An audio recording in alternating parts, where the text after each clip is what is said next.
আহ, এই আওয়াজটা শুনলে সত্যিই মনটা ভরে যায়, তাই তো? হ্যাঁ, ঠিক তাই। আমি যতবারই সমুদ্রে আসি অন্ততপক্ষে 10 বছর করে আমার বয়স কমে যায়। Anyways, welcome to our channel rhythm of Ratul. দুর্ধর্ষ ফাটাফাটি তুখোড় মস্তির একটা নতুন ট্রাভেল ব্লগ নিয়ে চলে এলাম। হ্যাঁ, সেই ডায়মন্ড হারবার পূর্ণলক্ষ্মীর পর অবশ্য এটা আমাদের 3 নম্বর ট্রিপ। মাঝে বাঁকুড়া, জয়পুর, বিষ্ণুপুর আর তারপর তাডোভার দুর্ভেদ্য জঙ্গল সাফারি, এই সবগুলোই ঘোরা হয়ে গেছে। ওগুলোর মেকিংয়ে একটু সময় লাগবে, আর সেই সময়টাই পর্যাপ্ত পাচ্ছে না বলে জাস্ট লাস্ট উইকেন্ডে মন্দারমণির ঘুরে আসাটা নিয়ে আবার ফিরে এলাম তোমাদের সাথে গল্প করব বলে। কিছু কিছু মানুষ ফোন করে, টেক্সট করে, হোয়াটসঅ্যাপ করে আমাদের ব্লগের জন্য রিকোয়েস্ট করে পাঠাচ্ছে। এটা দেখে সত্যিই ভালো লাগলো, আর তাই অফিসের অন্যান্য কাজের মাঝে ল্যাদ খাওয়াটা ছেড়ে দিয়ে বসে গেলাম এডিট নিয়ে। একটু সময় নিয়ে শেষ অবধি দেখো, কিন্তু আশা করি দারুণ এনজয় করবে।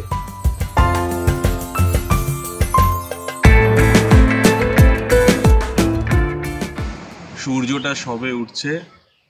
আজকে 29শে মার্চ। আমরা আবার ঝটিকা সফরে বেরিয়ে পড়ছি মন্দারমণি।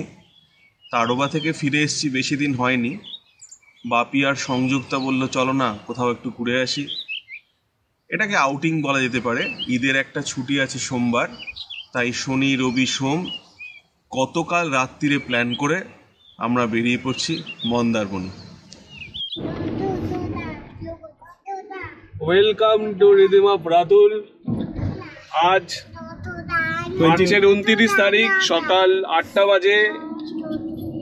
আমরা এখন চলেছি কোলাঘাট হয়ে মন্দারমণির পথে। আমরা অনেকদিন বেড়াতে যাইনি বলো, সেই জন্য আমরা একটু বেড়াতে বেরিয়েছি। যেটা বলা সেটা হচ্ছে আমরা ফিরে আসলাম বোধহয় দিন 15 হয়নি তাড়োবা থেকে। তা আমার আর সংযুক্তের অ্যাকচুয়ালি ডিম ভাত খেতে যাওয়ার কথা ছিল। তো সেই ডিম ভাত খেতে আমরা অ্যাকচুয়ালি মন্দারমণি চলে যাচ্ছি, কারণ কলকাতায় ডিম ভাত পাওয়া যায় না। গতকালকে আমরা একটা রিসর্ট বুক করলাম ডিম ভাত খাবো বলে, তাই বাপি আমাদের এই হুগলি সেতু ক্রস করে ডিম ভাত খাওয়াতে নিয়ে যাচ্ছে লয়েড বিচ রিসর্টে। এই যে ডিম ভাতের আরেকজন পার্টনার, চলেছি আমরা। ডিম ভাত খেলে নিশ্চয়ই দেখাবো। Very good. আমরা সাথে যাচ্ছি, যদি একটু ডিমের ভাগ পাওয়া যায়। গাড়িতে একজন নেই, এখানে গাড়িটা অত্যন্ত খালি লাগছে। আমরা তাকে বললাম, ভাই তুই কলকাতায় চলে আয়, কলকাতায় চলে আসলে যে কোনো ডিম ভাতে তুই আমন্ত্রণ পাবি। ব্যারাকপুরে যা পাস, সিকিউরিটি গার্ড ফার্ড যা পাস, এটা চারি নিয়ে নে, কি আর হবে, অনেকদিন তো প্লেন চালালি।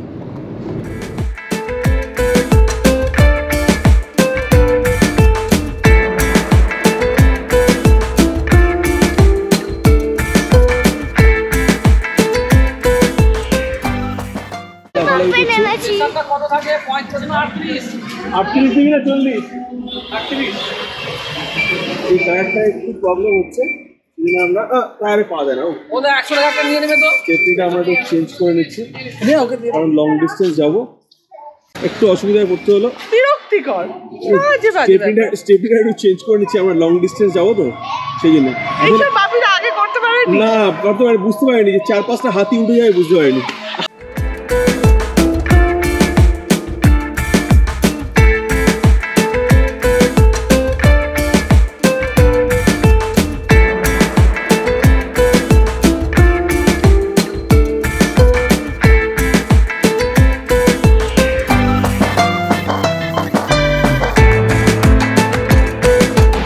না, আমি বললাম যে অ্যাকচুয়ালি 4-5টা হাতি উঠে যাবে, বাপি বুঝতে পারিনি। আমাকেও আউট করবে।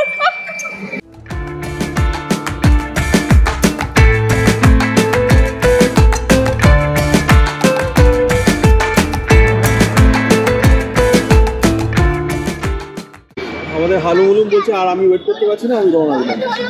হ্যাঁ, টাটা টাটা বাবু, মন্দারমণিতে গিয়ে দেখা হবে, ঠিক আছে? হ্যাঁ, টাটা।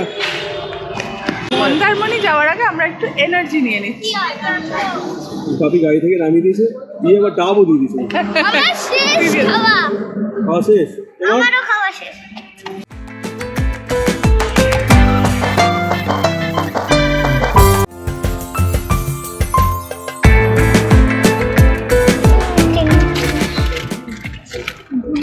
10:07 বাজে। কোলাঘাট ঢোকার মুখে বেশ ট্রাফিক জ্যাম, আটকে দাঁড়িয়ে আছি। আমার কোলাঘাটে জেনারেলি আমার ট্রাফিক জ্যাম পাইনি এর আগে কখন, বেশ ভালোই ট্রাফিক জ্যাম। ম্যাপ দেখাচ্ছে 10:07 অ্যারাইভেল, 2 মিনিট এখনো বাকি আছে।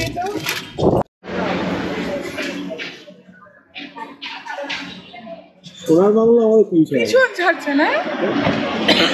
কোলাঘাটে পৌঁছে গেছি, এখন বাজে 10:05। সোনার বাংলা হোটেলে ঘুমিয়ে গেছি। দেখি খাবার দাবার পাওয়া যায়। চলো চলো চলো এসে চলো চলো।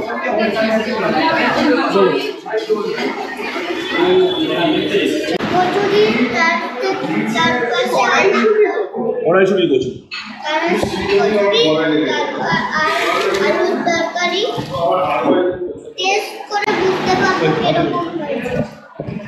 কোলাঘাটায় ঢোকার মুখে দোকানের তো শাড়ি আপনারা জানেন, সবাই ডাকতে থাকে, তার মধ্যে ডেস্টিনি আমাদের এখানে রেখে নিয়েছে। প্রথম কড়াইশুটি কচুরির ওপর করেছি আমরা। স্যান্ডউইচটা আসছে, যারা বিদেশি তাদের একটু ওয়েট করতে হয়, বাঙালিরা তাড়াতাড়ি খাবার পায়।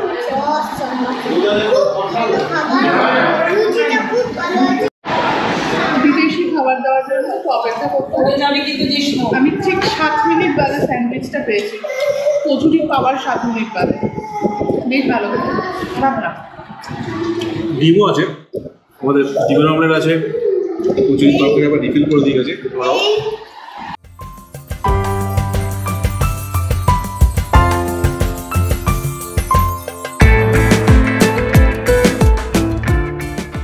আমরা মাতঙ্গিনী সেতুর ওপর দিয়ে যাচ্ছি। আজকে মনে হচ্ছে দলে দলে প্রচুর লোক চলেছে দীঘা মন্দারমণির পথ। রাস্তা একদমই ফাঁকা নেই, সমানে ভিড় পেতে পেতে জ্যাম খেতে খেতে আমরা যাচ্ছি। জ্যাম আর চা, মাঝে মাঝেই জ্যাম খাচ্ছি, মাঝে মাঝেই চা খাচ্ছি। এখনো পৌঁছাতে পারিনি, 12টা বাজে। নন্দকুমার থেকে জাস্ট আমরা টার্ন নিয়েছি টুয়ার্ডস কাঠি। এই রাস্তার উপরে হঠাৎ করে চা টেস্টা গাড়ি দাঁড়াতে হলাম। খুব সুন্দর একটা টি স্টল, সাজির রেস্টুরেন্ট ক্যাফে। দেখুন ছোটো ছোটো টেন্ট টাইপের করা আছে, বিকেলের দিকে বসতে বেশ ভালোই লাগবে। বাচ্চাগুলো ভেবে গেছে আমাদের, খুব আনন্দ ওদের।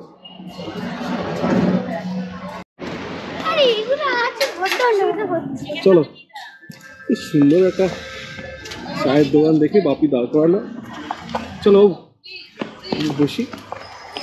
টিএফজি এক্সিলেন্ট জায়গাটা।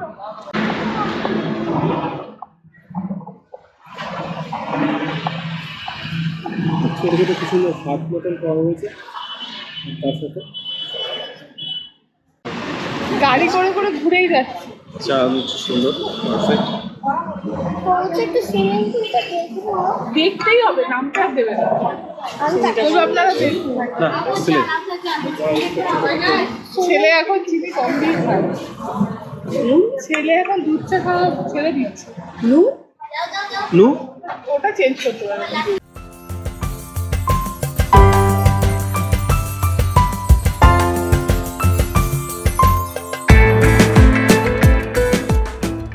অনেকবার দীঘা মন্দারমণিতেও হলেও শতাধিকবার হতে হয়ে গেছে, কিন্তু এত ট্রাফিক জেনারেলি খুব একটা পাওয়া যায় না।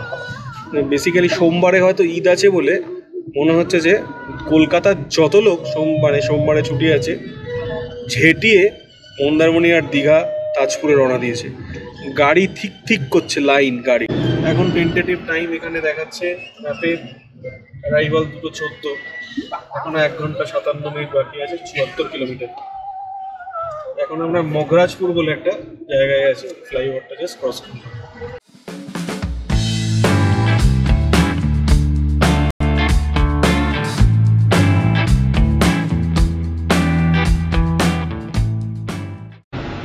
সমুদ্রটা দেখতে পাচ্ছি ম্যাপে, ওয়াও এক্সিলেন্ট। আর 8 মিনিট, এক্সিলেন্ট। এই ভিউটা কিন্তু খুব সুন্দর, যে জি ম্যাপেই আমরা সমুদ্র আপাতত দেখতে পাচ্ছি।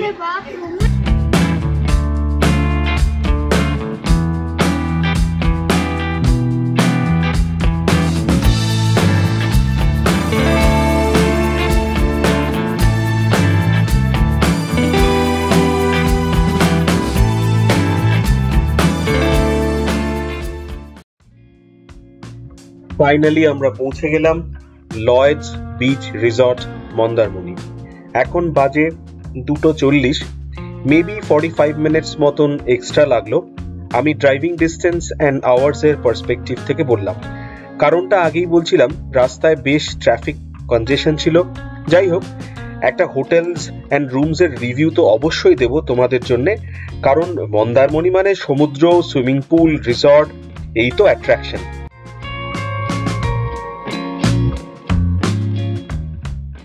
রিসর্টটা ইন জেনারেল খুবই সুন্দর। Queens room, deluxe room, single family cottages এই সমস্তই রয়েছে। সুইমিং পুল আছে, অ্যামিনিটিসও খুবই ভালো। আমরা 2টো ফ্যামিলি কটেজ নিয়েছিলাম সেপারেট।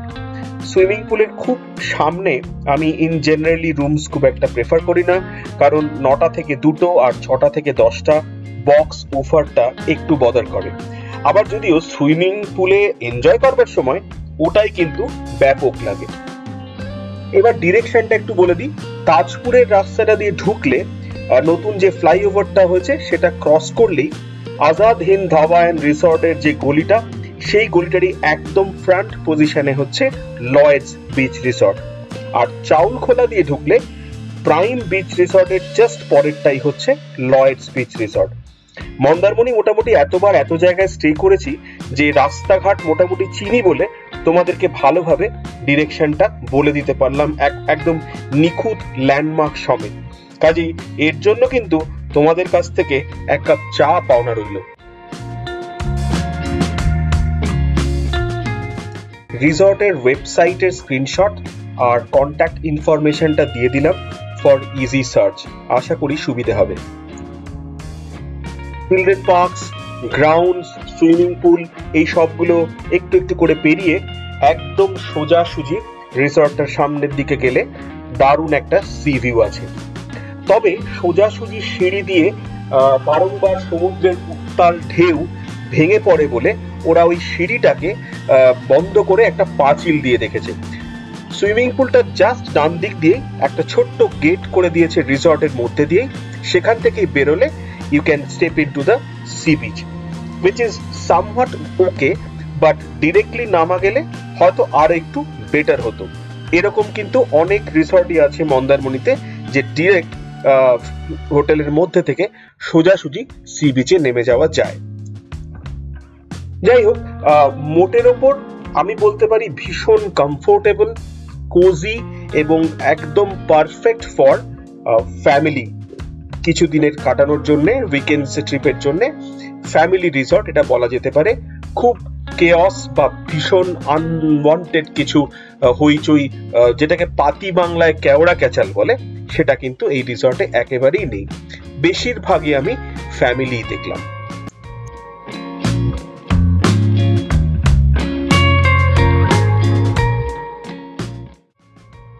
আমাদের পৌঁছাতে একটু দেরি হয়ে গেছিল, তাই লেট লাঞ্চটা চটপট সেরে নিয়ে একটু বিশ্রাম নিয়েই আমরা নেমে পড়লাম সুইমিং পুলে। আমি একটা জিনিস করতে পারি, চল না একটু বাদে তুমি দেখতে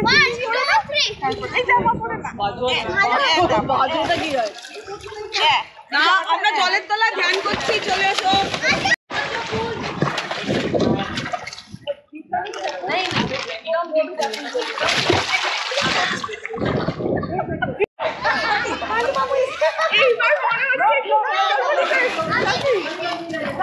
বলছি মনে হচ্ছে এবার একটু মন্দারমণিতে এসেছি। একদমই তাই, একদমই তাই বলছি। মন্দারমণি এটাই মজা, সামনে সমুদ্র, তাও সুইমিং পুলেই চোয়াচ্ছি।